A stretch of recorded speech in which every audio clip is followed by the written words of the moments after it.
Hello and welcome to my channel. Today I'm going to show you a 3D printer by Kywoo 3D, and this model I got here is the Tycoon Max, which is the bigger size or bigger print bed of the two that they do.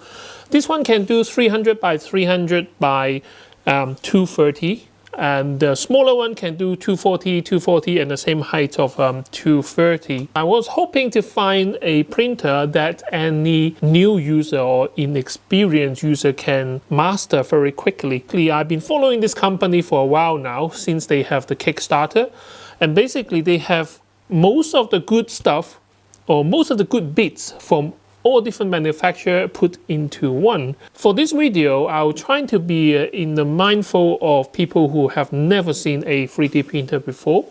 And if you are doing your research, this will be a good idea to see what it is like opening the box from installation to sample print, and I will put it through the paces and show you guys some time lapse of the printing, and obviously we can go through the results and see how good or how bad this is. My video is never scripted, so I'm just going to do my unboxing video and show you guys what it can and what it can't do. If you find my information useful, don't forget to share, like and subscribe to my channel to help me grow. You can get this one from Amazon. It's about £400 or £450. Depends if you get a discount or vouchers. The smaller one obviously is slightly cheaper. And if you're in America, expect to pay the same price but in dollars. And this one comes with self-leveling, which is essential for anyone who is not keen to dial in the printer or inexperienced. The box-wise is quite big, but it should be big because it's pre-assembled. And what I mean by pre-assembled is that you don't really need to build it as such. You still need to put it together, but it should be relatively easy and with all the tools that you need. Alright, so as soon as you open the box, what you're greeted with is the instruction manual, a glass with a special coating. I really like this kind of glass for the build area because it sticks very good and it's very flat, and also if you just wait for the glass to cool down, the print usually just pops off. Look at this, absolutely no room for error. So even if you chuck this package around, as any delivery people will do, this is so well protected. You got some sample filament, you got your accessory package. Let's open this. So you got your filament holder that you mount on top of the printer. You got some cable and tools, and this one comes with a scraper and a cutter.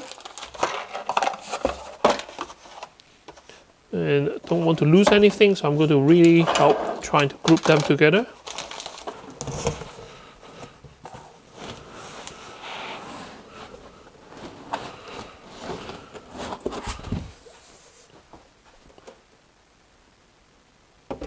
After you're taking out the first layer of the machine, you will see the second part of the machine on the second layer on the packaging.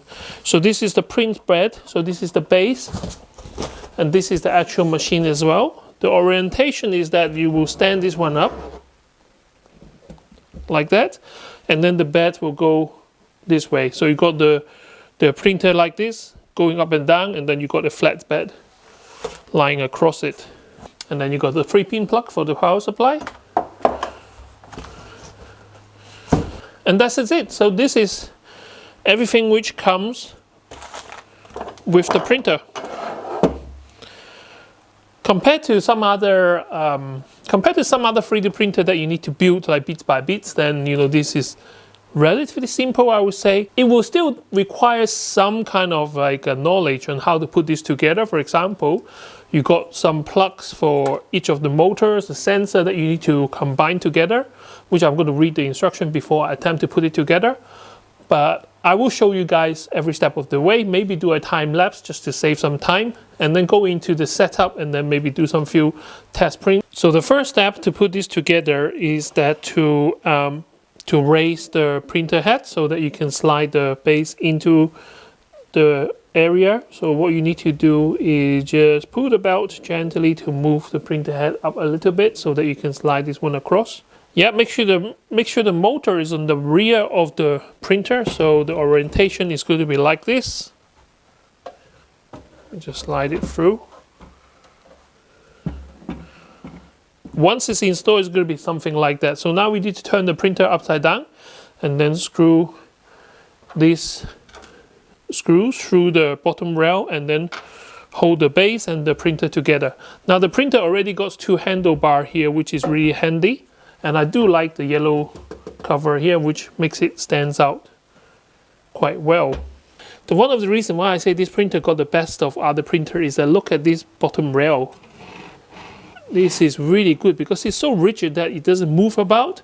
The other, I won't say cheaper, but the other printer that I have tested before, they use those kind of plastic wheels, like 3 of them or 4 of them to latch onto the aluminum rail. So sometimes they got a little bit of movement, and you rely on the eccentric nut to tighten it. But this one here actually on this kind of rail, so it doesn't move at all, which is fantastic. Okay, my hands are full, so I can't really show you guys what's going on here. But basically, you align the 4 holes here, and you put this screw through from the bottom.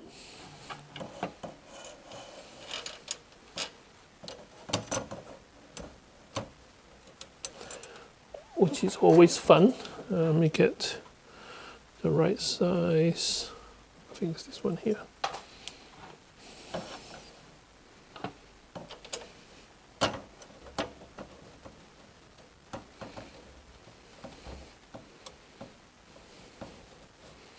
To be fair, is this part of installation is never easy because the way the 3D printer is that you got X and Y axle, and if this come pre-built with this one attached, just imagine the package size. The packaging size will be like enormous. So that's why, you know, as much as I want a printer to come in a box ready to build, I think this is a good compromise. There's only 4 screws. Okay, so the 4 screw I'm talking about is 1, 2, 3 and 4. So far so good. Just by picking up the printer and moving it about, you can feel that there's absolutely 0 shift in any direction. So this is going to be one rigid printer, and the reason that you need a rigid printer is because any movements in any axle will mess up your print, because the plastic is laying on layer by layer, and usually like millimeters accuracy. So even if it's 1 mil out, it will show in your print. Right, I'm going to do it a bit tighter than I usually would. And to save time, I'm not going to put any thread locks, but usually I will put a bit of a thread locks onto any of these screws, especially the main ones. Okay, now the printer rests onto this base rather than onto the upright body. The wire is already roughly in place. So for example, this one is for this motor here. I mean, they are named under like Y axle X, or this is Y as well. So this is Y axle, and then you got this plug here, which you can't do anything else apart from using this plug together. So they don't go anywhere else. So I'm quite confident that I'm doing it right. And that's it. There's no other wires. The X axle is already pre-wired. It's only the Y axle that you need to plug together. So there's 1, 2, 3, 4 plugs that you need to put together.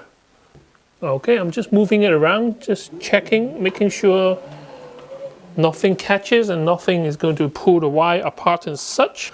In terms of installation, that's it. So 4 screws, 4 plug, and that's it. And this printer is ready to initiate. There is no bad leveling because it's already got a BT touch kind of auto leveling. So it takes a lot of setting and tuning out of the equation. That's why I really want to test out this machine. Extruder with a metal gear, so filament runout sensor, Those will make sense once I start putting the machine through its paces. Switch it on. The switch is at the back.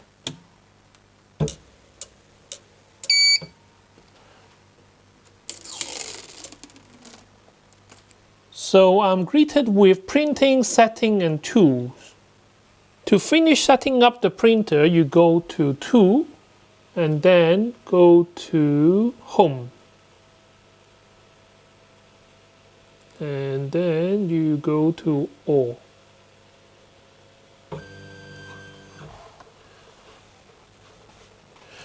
If all the sensors are correctly set up, what it will do is it will move all the XL and then return home to make sure it's in the right position.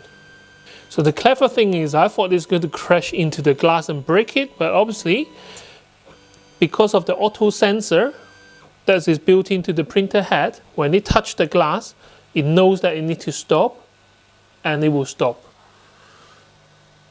Okay, so it looks like this is going to be the home position already. And then we go to auto level. If you're new to 3D printer, obviously you think, oh, press a button, that's easy. That is exactly what it is, because if you don't have a printer with auto leveling bed, you will be spending time now adjusting all four corners, trying to make the glass flat and make sure there's not too much tension, the glass doesn't curve. But with this machine, because it got a very rigid bed, and press a button, automatically it sends where the bed is higher or lower, and it's automatically adjusted for you. So for a beginner who don't know how to level the beds, this is fantastic. You still need to know it, but at least you don't need to do it now because you just press a button. If everything works, it should come out perfect every time for you. So basically it's going around the bed and poking it to make sure that the computer knows where is the high point, where is the low point, and then it compensates it for you while you're printing. Very clever stuff. I'm just going to let it run.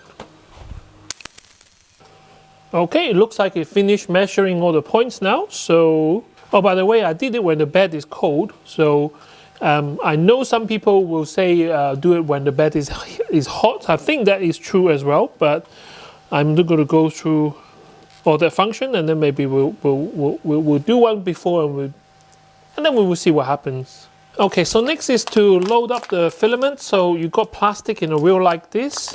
If I just open this, one thing important about loading filament is that you have to be careful. When you load your filament, you have to make sure you put a finger on top of the end of the filament, because once it gets loose, it will be like a spring. Once it gets loose, sometimes it gets tangled, and when they try to pull it into the nozzle, it kind of like, it will stop it from going, and you get a jam. Cut the filament, slight angle, so it's easier to go in the nozzle. Like that. I am going to put it through the sensor first. Make sure that, it's relatively straight. And I'm going to stop there. I'm not going to put them through yet. Alright, so let's go to preheat. So at the moment I can see that this is 75 degrees going up. I set the mark of 200, so we keep going up until it hits that temperature. And there's no point doing it now because it's not going to go through the extruder, it's just going to get jammed. And you press down on the spring to make sure it goes into the gear. And then you can turn it and it gets sucked in. So 990. Okay, so now it's ready, and you can turn it yourself or just press load. Keep turning this. Okay, so now you can see that it's squeezing out now. And I'll be very careful not to touch anything. I like the bed very clean. You can take it out. I'm going to use the function again, so go back. Filament, load. Heat completed. Please load filament to extruder. Confirm. So now I'm just going to dump all the filament out. So this will give it a good run. So if anything gets stuck in the nozzle, now is a good time to let them out. The most difficult part so far is to get the software Kywoo to have the printer profile, because it's not one of the preset. So you do need to tell Kywoo the print bed size and the filament size, and that's it. And I left everything on standard, so 0.1 millimeters layer height, which is fine. And I downloaded one of these 3D print file, with the most popular one, to test the printer. And the printer comes with a micro USB card already inside one of these USB stick. So I put it on the computer and I sliced the 3D. It's going to take 1 hour 44 minutes to print. So I'm going to transfer the file now onto the printer. Now on the yellow side of the printer, right here, there is a slot for the USB card. So what you do is USB card, SD card. So you put it inside, click it in. So now this is ready to print. And then you choose printing, which is one of the logo here. Okay, it's not the fastest one to warm up. It takes about 5 minutes, I think, to get up to temperature. But now the nozzle is at 200 and the bed is at 60, and it should start to print soon. So don't forget, we haven't adjusted anything whatsoever. This is pure preset. So even the Kywoo setting, I haven't messed around with anything yet. And the leveling the bed is really impressive. The first layer looks really good. Alright, so I have started the time lapse and I am not going to be here for the next hour. I'm just going to let it print. I'm just going to watch the first few lines and that's it. Usually by this time you will have to adjust, like, you know, higher, lower, left, right, center, to make sure the bed is level. But so far it just do its thing. So absolutely pleasure to work with.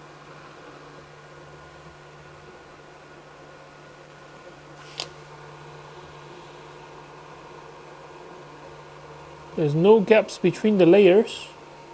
There's no gaps between the lines.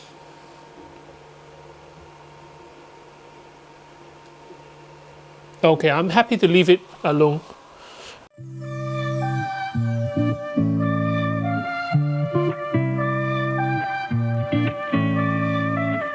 Okay, so there you go, the first print from this printer. 3D printer test. And you can see the angle in terms of the overhang. A lot of defect, but as a first print, it's not too bad. And I actually shrink this model down, so it will be a little bit harder because it's actually a smaller model. But you can see that it can print up to, I think, 60, 70, and then it failed a little bit there. I think definitely can do with a bit of retraction adjustment and maybe a Z-hop, because I can see that when they were printing, it would kind of keep rubbing on the print itself. Okay, so the GoPro is recording the time lapse, so I try not to disturb it, but I do want to give you guys a close-up on the printing. If you look closely, so here is the skull at the moment. It is being printed. It's not the most difficult print. Yeah, it's not the most difficult print, so it should be quite easy. As long as you've got a good adhesion on the bed, then it will print. And this is from the stock filament, which is usually rubbish. But with my studio lights, it's hard to... Oh, maybe I move over this side. Yeah, much better. So as you can see, you got your progress bar on top. At the moment, it's 60%. And then you got other options on there. It shows you all the details, like, you know, where your XYZ is, what's the temperature of the nozzle and the bed. The nozzle is at 200 and the bed is at 60, which is quite standard for PLA printing. Metal turning dial give you a bit more control in terms of, like, you know, feeding and unloading the filament. Metal gear, which is really precise. And the stepper motors are perfectly quiet as well. The only noise is actually the fan. If you can see the power supply inside, that's the only noisy part. So you got a bit of high pitch noise, like but it's not too bad. But the main noise is from the whooshing sound on the power supply there. In terms of the frame, the standard aluminum extruded aluminum tube. I won't call them tube. Yeah, so the standard aluminum, but then you got two rails here going that way. So basically it's like a square box or rectangle box. That's what I like about this machine. Everything is so rigid. There's no play in terms of movement as such. And then you look at the bottom rails. Very impressive. If you are new to 3D printing and you don't want too much hassle, I will go for this one or at least one of the other brand of stuff. The only downside so far I have is the Kywoo, which doesn't support this printer out of the box. If Kywoo have the printer profile on already and you just click on that, that will be perfect. And including the filament holder on top, even if you put the 1 kilo filament on top, is about, I would say, 70 centimeters high. But the bed, because it moves forward and backward, and you do need to give allowance for that, so I will say that one will be another 65 centimeters or so. So you're looking at, like, you know, if you want to build an enclosure for this, it needs to be like 70 centimeters.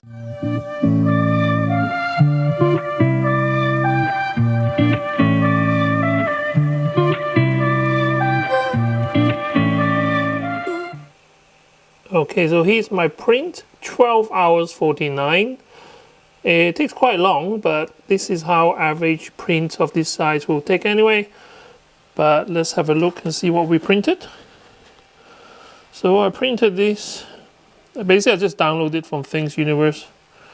And now the plate is completely cool, and it came off already basically. So yeah, so this kind of glass is very good if you're not in a hurry. And this is printed with the stock standard PLA. So from that to this, there is still not perfect. So, you know, there is still a bit of a retraction setting. I think we can do better. But to be honest with you, for a 3D print, and to be fair, for a second print from this printer, which I haven't even dialed in, like, you know, anything yet, just changing the speed and the retraction, and you know, that's it. I haven't even calibrated the extruder or anything like that. So if you want really precise stuff, you can calibrate and get it even better. Now this is a 300 by 300 and 230, so you should be able to print the whole glass size plus up to about there. So the next thing I'm going to do is I want to print something really tall just to test the machine further.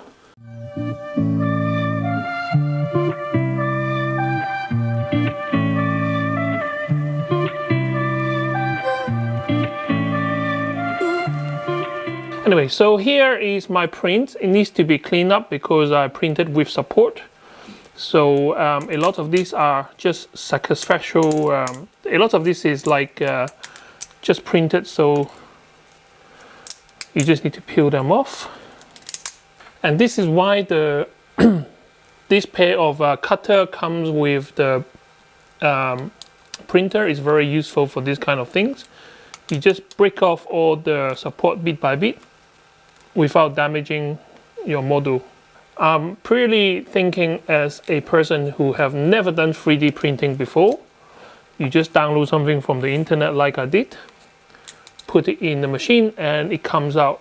Obviously it won't be perfect because you still need to learn how to master slicing and how to master printing a perfect print, and also finishing as well. So, you know, obviously I printed in white, but you might want to print it, you might want to paint it.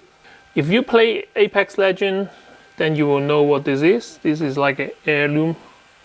So Kywoo 3D Max.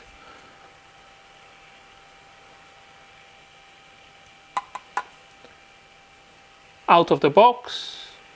if you're first time into 3D printing, I think that might be a good choice.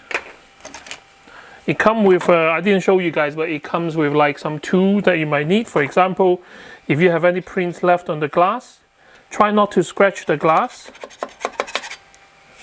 I would strongly suggest don't use metal actually. So I hope you find my information useful. Don't forget to share, like, and subscribe to my channel to help me grow, and I can't wait to see you with more interesting gadgets. Bye bye.